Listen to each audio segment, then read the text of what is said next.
వృషభం వారికి గనక చూసుకుంటే మీకు ధనభావంలో ఉండేటువంటి గురువు 3వ స్థానంలోకి మారుతున్నాడు. జూన్ 2వ తేదీ నుంచి 3వ భావంలోకి మారేటువంటి గురువు నవంబర్ మాసంలో కేతుతో కలిసి ఒక 25 రోజుల పాటు సింహరాశిలోకి వెళ్ళి మరలా అక్కడ ఒక 40-45 రోజుల పాటు వక్రించుకుంటూ మనకి మరలా కర్కాటకంలోకి వస్తాడు 3వ భావంలో. ఇది అతిచారము అంటారు. ఎప్పుడు కూడా ఒక సంవత్సరంలో ఒక రాశి మాత్రమే మారుతాడు, కానీ ఈసారి 3 రాశుల్లోకి ప్రవేశిస్తూ మళ్ళీ వెనక్కి వస్తున్నాడు.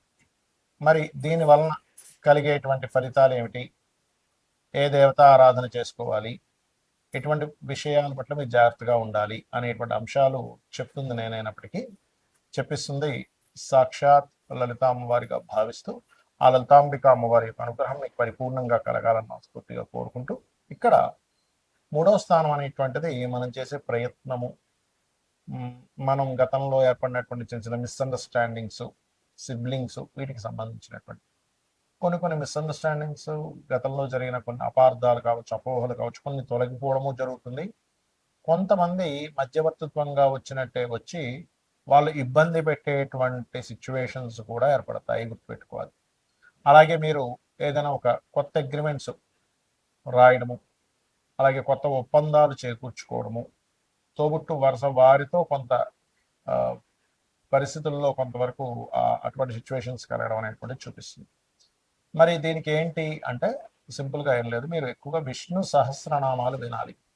విష్ణు సహస్రనామాలు విన్నా చదివినా మంచిదే. అయితే మీకు 4వ భావంలో ఎప్పుడైతే కేతు ఉన్నాడో, అది విద్యాస్థానాన్ని, ప్రాపర్టీ స్థానాన్ని ఇబ్బంది ఇచ్చేటువంటి స్థానంలో ఉన్నాడు కేతు. కాబట్టి ఇక్కడ ఏంటంటే ఈ భావంలో ఎప్పుడైతే కేతు ఉన్నాడో, ఈ గ్రహం ఏదైతే ఉందో పర్టికులర్గా మీకు కలిగేటువంటి ఫలితాలు ఇక్కడ ఈ కేతువు యొక్క ప్రభావాన్ని కొంచెం గురువు నవంబర్లో ఎప్పుడైతే మారుతున్నాడో కొంచెం తగ్గిస్తాడు అక్కడ. అంటే గతంలో తీసుకున్న ప్లాన్స్లో ఏదైనా లిటిగేషన్స్ ఉన్నా, ఎడ్యుకేషన్లో డ్రాబ్యాక్స్ ఉన్నా, కొంచెం నవంబర్ నుంచి ఒక 45 రోజుల పాటు దాని ప్రభావం ఉంటుంది. అయితే మీరు నిత్యము పంచమాధిపతి మీకు బుధుడవుతున్నాడు కాబట్టి కొంచెం విష్ణు సహస్రనామాలని చదువుకోవడము, అలాగే ఓం సంపత్కరీ సమారూఢ సింధుర వ్రజ సేవితాయ నమః అనే మంత్రం చదువుకోవడం వల్ల మీకు ధనపరమైనటువంటి విషయంలో చాలా బాగుంటుంది. అది కాకుండా మీకు 12వ స్థానంలో కుజుడు ఉన్నాడు కాబట్టి కొంచెం అగ్రెసివ్గా కొన్ని విషయాల్లో అగ్రెసివ్గా ముందుకు వెళ్ళడము, గొడవలు, అంటే ఆ అగ్రెసివ్గా చేసేటువంటి మదుపు పెట్టడం ద్వారా కూడా కొంత గొడవలు రావడం అనేటువంటిది బలంగా చూపిస్తుంది. ఇక మీరు నిత్యము చేయవలసినటువంటి దేవతారాధన విష్ణు సహస్రనామాలు చేయండి. నవగ్రహాల్లో కేతువు, శని, రాహు గ్రహాల దగ్గర దీపారాధన చేయండి. మరియు కాలభైరవుడి యొక్క అష్టకం ఒక్కసారి రోజుకి ఒక్కసారైనా చదువుకోవడం ద్వారా మీరు చేసే ఏ ప్రయత్నం అయితే ఉంటుందో, ఇప్పుడు ఎలా ఉంటుందంటే 3లో గురువు ఉన్నప్పుడు ఇంకేమైనా మనం చేసే ప్రతి ప్రయత్నం అంత సామరస్యంగా అందరూ ఓకే అంటున్నారు అన్నట్టుగానే ఉంటుంది, కానీ మళ్ళీ ఎక్కడో ఇన్నర్గా ఒక రాజకీయం నడుస్తూ ఉంటుంది. అగ్రిమెంట్కి ఓకే అనేసారు, డబ్బులు పే చేసేయండి అన్నారు, మధ్యవర్తితో చేశాడు, ఇంకేంటి మనం ఈ వ్యక్తి మనకు సాల్వ్ చేస్తాడు అన్నట్టుగానే ఉంటూ ఈ యొక్క ఇబ్బంది అనేటువంటిది కలగనుంది అనేటువంటిది చూసుకోండి. ఇక మీరు ఈ విషయంలో పర్టికులర్గా ఏంటంటే ఈ బుధుడు మీకు 12వ స్థానం అంటే రాశిలో కూడా వస్తున్నాడు. 12వ స్థానంలో ఇంతకాలం ఉండి రాశిలోకి వచ్చేస్తున్నాడు కాబట్టి ఏదైనా గవర్నమెంట్ కాంట్రాక్ట్స్ చేసుకునే వారికి కూడా ఇది కొంతవరకు సహకరిస్తుంది. గుర్తుపెట్టుకోండి, మనకి ఈ గురువు మార్పు మూలంగా పోయిన సంవత్సరం చూడండి 3 రాసులు మారాడని చెప్పుకున్నాం. వృషభము, మిథునము కర్కాటకంలోకి వచ్చి మళ్ళీ మిథునంలోకి వెళ్ళిపోయాడు. ఈ సంవత్సరం కూడా ఈ పరాభావనామ సంవత్సరంలో కూడా గురువు మిథునము, కర్కాటకము, సింహం. కాబట్టి ఏమిటిది, ఎప్పుడైనా ఇలా మారినప్పుడు ఏమవుతుందంటే మీరు గమనించండి, కావాలంటే రకరకాల రాష్ట్రాల నుంచి ప్రజలు మార్పులు చెందడం, రకరకాల దేశాల నుంచి మైగ్రేట్ అవ్వడం జరుగుతూ ఉంటుంది. Point number 1. రెండవది నష్టము, జీవ నష్టము అని చెప్తారు. మేధిని జ్యోతిషం అని ఒకటి ఉంటుంది, ముండేన ఆస్ట్రాలజీ. అదేంటంటే పర్సనల్ చార్ట్ కాకుండా దేశాల మీద ప్రభావం చూపిస్తూ ఉంటుంది. అలాగే గురువు ఎప్పుడైతే కర్కాటకంలోకి వెళ్ళాడో వాహన ప్రమాదాలు, నీటి ద్వారా వచ్చే ప్రమాదాలు, నీటి నుంచి వచ్చే వైరస్లు పెరుగుతాయి. కాబట్టి మీరు ఖచ్చితంగా కాస్త మీరు నీరు తాగేటప్పుడు కాచి చల్లార్చిన నీరు తాగండి. ఎందుకంటే అలాగ గురువు మంచి స్థానంలోకి వెళ్తున్నాడు కదా, ఉచ్చ స్థానంలోకి వెళ్తున్నాడు కదా అనిపించవచ్చు. ఇక్కడ ఏంటంటే ఆ గురువు స్వరూపం ఎలా ఉందో చూడాలి. ఇప్పుడు చూడండి, మంచివాడే మన ఇంట్లో పిల్లడే వాడిని తీసుకెళ్ళి కౌంటర్లో కూర్చోబెట్టాడు ఒక తండ్రి. వాడి బుద్ధి సరిగ్గా లేదు, వ్యసనాలకు గురయ్యాడు అనుకోండి, అకౌంట్లో ఉన్న 100 200 500 పక్కన వేసుకుంటాడు. కానీ వాళ్ళ దగ్గర వర్క్ చేసే వర్కరే కానీ అలాంటి బుద్ధి లేదనుకోండి, అలాంటి వ్యక్తి అయ్యో నేను సార్కి అట్లా ఎట్లా నేను అన్యాయం చేస్తానని న్యాయంగా ఉంటాడు. అంటే ఏంటి, ఆ స్వరూపం మారితే ఆ ప్రభావం ఉంటుంది. కాబట్టి ఖచ్చితంగా ఇక్కడ నీటి సంబంధంగా, వైరస్ సంబంధంగా పెరగనుంది, ఇది ఖచ్చితంగా. రెండవది, ఇప్పుడు చూడండి యుద్ధాలన్నీ సమసిపోయినట్టుగా కూల్ అయిపోయాయి, ఏమీ లేదనుకుంటున్నాను. కానీ కుజుడు ఎప్పుడైతే మీకు మేషంలో వచ్చాడో, ఇప్పుడు ప్రజెంట్ రాబోతున్నాడో, దీని ఫలితం ఏమిటంటే మరలా మీకు ఈ మే 11వ తేదీ నుంచి మారుతున్నాడు. కాబట్టి ఖచ్చితంగా యుద్ధ సంబంధించినటువంటిది పెరగనుంది. అది చైనా కావచ్చు, ఇంకోటి కావచ్చు, ఇంకోటి కావచ్చు, మళ్ళా మళ్ళా మీకు ఆ యుద్ధ సంబంధించిన ప్రభావం ఖచ్చితంగా పెరుగుతుంది. నేను గతంలో కూడా చెప్పాను, ఈ శని కుజుడు కలిసి ఉండడమే కాదు, కుజుడు మేషంలోకి వచ్చినా కూడా జరుగుతాయని.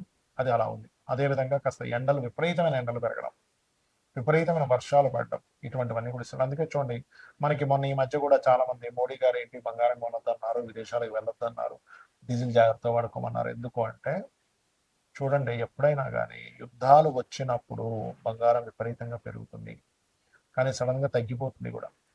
దీనివల్ల ఏమవుతుంది, ఆర్థిక వ్యవస్థ పాడైపోతుంది. ఎలాగా, మనం ఉన్నాం ఇప్పుడు 1,50,000 1,40,000 ఉంది అనుకుందాం, కొనుక్కుంటాం, మళ్ళీ పెరుగుతుంది కదా అని పెరుగుతుంది, అమ్మయ్య పెరుగుతుంది పెరుగుతుంది విపరీతంగా కొనేస్తాం. కానీ ఒకటేసారి 20,000-30,000 ధామను పడిపోయింది అనుకోండి, అప్పుడు పరిస్థితి ఏమిటి, ₹1,00,00,000 పెట్టి కొన్నటువంటి బంగారం మీద 30 లక్షలు నష్టం వచ్చింది అనుకుందాం. అప్పుడేంటి, 20-30 లక్షలు పోతే మామూలు విషయం కాదుగా. అలా ప్రతి ఒక్కరి జీవితంలో కొన్ని లక్షల రూపాయలు పోతే దేశవ్యాప్తంగా, ప్రపంచవ్యాప్తంగా ఏమవుతుంది, అది కొన్ని వేల లక్షల కోట్లు రాత్రి రాత్రి ఆవిరైపోతాయి. ఆ భావనతో ఒకటి. రెండవది, ఇక్కడ గురువు ఎప్పుడైతే కర్కాటకంలోకి ఎంటర్ అవుతాడో దొంగ బంగారం పెరుగుతూ ఉంటుంది. అంటే నిజంగా ఒరిజినల్ బంగారం ఉండదు, బంగారం లాగే కనిపిస్తుంది, అలాంటివి కొనుక్కుంటారు. ఎప్పుడు కూడా డిమాండ్ పెరిగిపోతున్నప్పుడు, రేట్లు పెరిగిపోతున్నప్పుడు డూప్లికేట్ తయారవుతుంటాయి. సో ఈ డూప్లికేట్ బంగారం వచ్చే ఛాన్స్ ఉంటుంది. కాబట్టి నాణ్యత సరైన దాంట్లో ఇక్కడ ఇక్కడ ఇప్పుడు ఎలా అంటే మనకి పెళ్ళిళ్ళు ఉంటాయి, బంగారం కొనుక్కోకుండా ఉండలేక సంవత్సరం పాటు పెళ్ళికి పెట్టాలి, కూతురుకో కొడుక్కో మనవడకో ఇంకోటి ఏదో ఫంక్షన్ అన్న, అప్పుడు ఏం చేయాలి, ఇది ఖచ్చితంగా మంచిదే, ఈ షాప్లో మనకి ఇబ్బంది ఉండదు అనుకునే నిర్ధారణ చేసుకుని వెళ్ళండి. ఇది చాలా చాలా చాలా ఇబ్బందిని ఇవ్వనుంది. కర్కాటకంలోకి గురువు ప్రవేశం అనేటువంటిది వాహన ప్రమాదాలు, నీటి ప్రమాదాలు, నీటిలో ఉండేటువంటి నీటి ద్వారా వెళ్ళేటువంటి వాహనాల ద్వారా, లేకపోతే నీరు ద్వారా వచ్చేటువంటి ఇబ్బందులు, లేకపోతే అకాలంగా సడన్గా వచ్చే వర్షాల వల్ల కొంత రైతులకు ఇబ్బంది ఉంది. కాబట్టి వర్ష సంబంధమైన దాన్ని అర్థం చేసుకుంటూ పాటించుకుంటూ కాస్త రైతులు ఉండాలి, గుర్తుపెట్టుకోండి. అలాగే ఇక్కడ మరొక విషయం ఏంటంటే, దీని యొక్క ప్రభావం 45 రోజుల పాటు ఎక్కువగా ఉంటుంది, ఈ కుజుడి యొక్క ప్రభావం. ఎందుకంటే గురువు కర్కాటకంలోకి మారాడు, కుజుడు ఓన్ హౌస్లోకి వచ్చేసాడు. కుజుడు దృష్టి కర్కాటకంలో ఉండే గురువు మీద ఉంటుంది. కాబట్టి ఏంటి, ఈ వాహనాలు అధిక వేగం మీద వెళ్ళడం అనేది తగ్గించండి. నీటి ప్రదేశాల్లో కొన్నిసార్లు వర్షం పడితే విపరీతంగా వర్షం ఉంటుంది, నడుచుకుంటూ వెళ్తే టక్కన మ్యాన్ హోల్లో పడిపోతుంది, ఇలాంటివి ఉంటాయి, డేంజర్స్ ఉంటాయి. నీటి మూలంగా వచ్చే ప్రమాదాలు, నీటి మూలంగా వచ్చే వైరస్లు, నీటి మూలంగా వచ్చేటువంటి ఇబ్బందులు ఉన్నాయి. కాబట్టి ఈ విషయంలో కాస్త జాగ్రత్త ఖచ్చితంగా వహించండి, గుర్తుపెట్టుకోండి. ఇక అదేవిధంగా మీరు ఎప్పుడూ కూడా ఏ గ్రహం మారినా కూడా మీ పర్సనల్ చార్ట్, అంటే మీరు జన్మించినప్పుడు ఉండేటువంటి గ్రహాలని ఈ మారిన గ్రహం పాజిటివ్గా ట్రిగర్ చేస్తుందా, నెగటివ్గా ట్రిగర్ చేస్తుందా అనేది తెలుసుకోగలగాలి. అంటే ఎలాగా అంటే, మనం ఒక రేసు మారిపోయేటప్పుడు మనం రకరకాలుగా ఆలోచిస్తాం. మనం వెళ్ళే ప్రదేశం ఎలాంటిది, అక్కడ పిల్లలకి స్కూల్కి దగ్గర ఉందా లేదా, సూపర్ మార్కెట్ దగ్గర ఉందా లేదా, లేకపోతే మనకి ఏదో హాస్పిటల్ దగ్గర ఉందా లేదా అని చూసుకుంటాం. ఎందుకు, మారిన దాని వల్ల మనం ఆ ప్రదేశం మారినప్పుడు మనకేమిటి అక్కడ ఇంకా బాగుంటే ఇంకా బాగుంటుంది. అలాగే ఒక గ్రహం మారేటప్పుడు, గురువు మారాడు, కుజుడు మారుతున్నాడు, రవి మారుతున్నాడు, ఇలా మారుతూ ఉంటాయి ఎప్పటికప్పుడు. మారేటప్పుడు ఏంటంటే మేజర్ ప్లానెట్ అంటే గురువు, శని, రాహుకేతువులు మేజర్ ఇన్సిడెంట్స్ మన లైఫ్ని టర్న్ చేసేటువంటి ఇన్సిడెంట్స్ ఇచ్చే గ్రహాలు. కాబట్టి వీటి ప్రభావం ఎక్కువగా ఉంటుంది.